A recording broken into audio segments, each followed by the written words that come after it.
हिंदुस्तान में मुसलमानों ने हिंदुओं को देखा कि वो मेहंदी की रस्म करते हैं। उस पर फिर इतनी ज़्यादा तवज्जो लोगों की बढ़ गई कि वो बाकायदा शादी का हिस्सा बन गई। बाकायदा उस पर बहुत बड़ा सरमाया खर्च होने लग गया।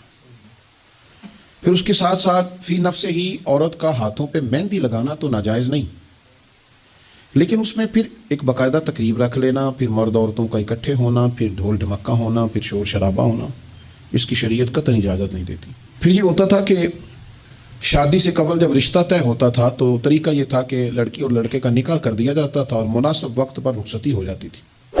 नबी पाक सल्लल्लाहु तआला अलैहि वसल्लम ने हज़रत सैयदा आयशा सिद्दीक़ा रज़ियल्लाहु तआला अन्हा के साथ निकाह किया और 3 साल के बाद रुखसती हुई।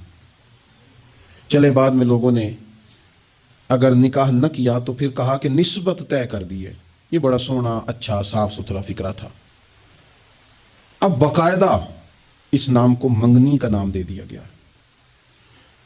और हम दूसरों की चाल चलते चलते अपनी वज़ादारी भूलते जा रहे हैं। देखा देखी ना लोगों की, देखा देखी। मैरिज हाल का तसव्वुर सिर्फ इतना था कि अब आबादियों में जगह मौजूद नहीं है तो बाकायदा ऐसे हाल बना लिए जाए जिनमें निकाह आसानी से हो जाए। लेकिन अब तो महंगे से महंगा हाल, उसमें फिर सहूलियात, फिर उसमें आसानियाँ, फिर खाने की भरमार और मुख्तलिफ डिशें। ये सिवाय अपने ऊपर बोझ डालने के, अमीर बोझ डालते हैं, गरीबों को परेशान करते हैं, उनके बच्चे देखा देखी इस चक्कर में पड़ जाते हैं, हालात संगीनी का रुख इख्तियार कर जाते हैं। मंगनी बाकायदा मैरिज हाल में होने लग गई। अल्लाह ताला माफ़ फरमाए तो वहाँ भी मर्दों औरतों का इख्तलात है। बाकायदा अभी उसका निकाह नहीं हुआ, वो तो गैर महरम है, उसको अंगूठी दी जाती है पहनाने के लिए और लड़का लड़की के हाथ में अंगूठी पहना रहा है। नाराज़ ना होना, हाजी साहब भी खड़े होते हैं, नमाजी साहब भी खड़े होते हैं, वो साहब भी खड़े होते हैं जो मजहबी तकरीबात में आगे आगे दिखाई देते हैं।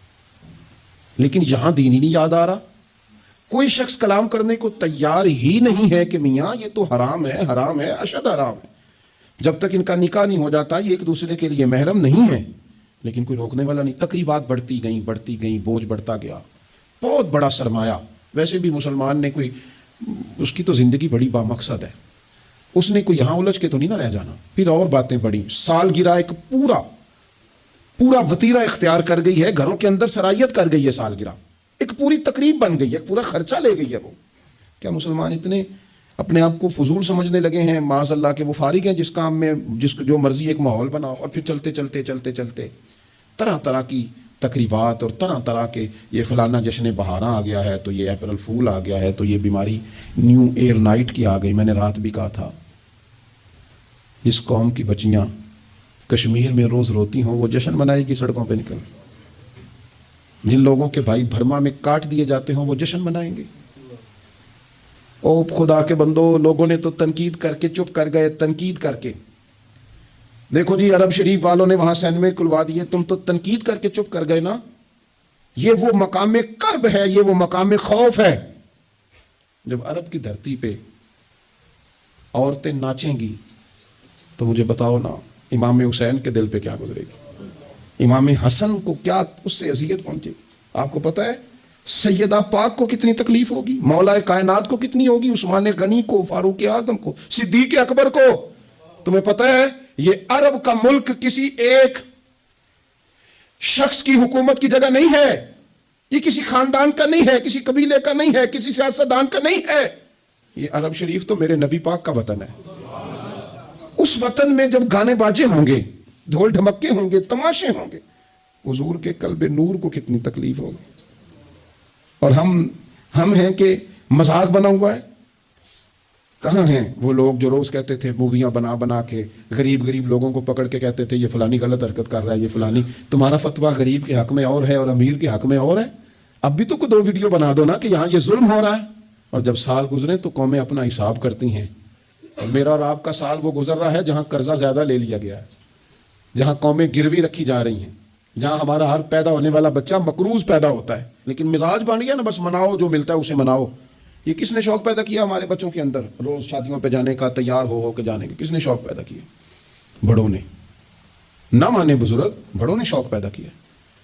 हमने इबलाग इस तरह का किया, ओ कदी कदी मौका आना होता है, उन्होंने भी ना जाइए, वरना हमारे बच्चों में शौक कभी ना आता। हमने इबलाग किया है, हमने तवज्जो दिलाई है। बच्चे छुट्टियां कर रहे हैं, ये हम परेशान हैं इन दिनों में। पेपर बच्चों के करीब है मदरसे के, और चौथे दिन को बच्चा दरखास्त लेके आ जाता है, फलाने की शादी है, फलाने की शादी है। मेरे अब्बा जी कहा करते थे, थोड़े से हम बड़े हुए तो अब्बा जी शादी पे जाना है तो कहते थे जवान मुंडे दा की काम में ब्याह मत जाने दा, हम जाएंगे ना, तुम्हारी अम्मा जाए घर रहो आराम से। हमारे पुराने बुजुर्ग इस तरह की तरबियत करते थे, कहते थे तुम्हारा मतलब क्या, उस शादी में तुमने क्या करना। और यहां सारा काम ही बच्चे और बच्चियों को दे दिया गया, बच्चे और बच्चियों को, और तैयार करके नहीं जाता। किसी खास जगह पे कोई मजबूरी हो जाए, कुर्बत इतनी ज्यादा हो कि रहा ना जाए, तो कभी निकाह पढ़ाने के लिए जाऊं ना तो बस मेरे कानों से आवाज टकराती नहीं, लेकिन मैं समझ जाता हूं कि क्या बातें गूंज रही, और पर्दा ही कर लो थोड़ा सा। वो कहते हैं पर्दा, ये बच्ची के निकाह की मूवी ना बनी तो फिल्म ही नहीं मुकम्मल होगी। इस खुशी के मौके पर भी आप ये कह रहे हैं कि लो जी पर्दा करो और दुपट्टा लो, तो इतने पैसे दिए वो ब्यूटी पार्लर वाले को, वो किधर जाएंगे? कौन है ये लोग सारे? मैं और आप नहीं है, हम ही तो हैं ये सारे। ये किस पर तनकीद करके हम चुप कर गए हैं? हम सारे खुद हैं, और हम सब मिल मिला के इस सोसाइटी का हिस्सा बनते जा रहे हैं। अब तो भाई वो महंगे मैरिज हॉल के अंदर जब मैरिज हॉल लिया जाता है तो एक समत औरतें, एक समत मर्द, और बीच में पर्दे का बंदोबस्त भी नहीं कराया जाता, क्योंकि ये तो दिखियानूस लोग हैं जो पर्दा कराते हैं। वो कहते हैं वो लोग इतनी तैयारी की, कपड़े दिखाने किसको हैं? तुम पर्दा करा रहे हो। खुदा से डरे, मुसलमान इन अबस कामों के लिए नहीं है। तू तो ऊंचे मकासद के लिए आया। तू देख ना, तेरी तो बड़ी अजमत है। कुंतुम खैरा उम्मतिन उखरिजत लिन्नास तामुरूना बिल मारूफ व तनहौना अनिल मुनकर।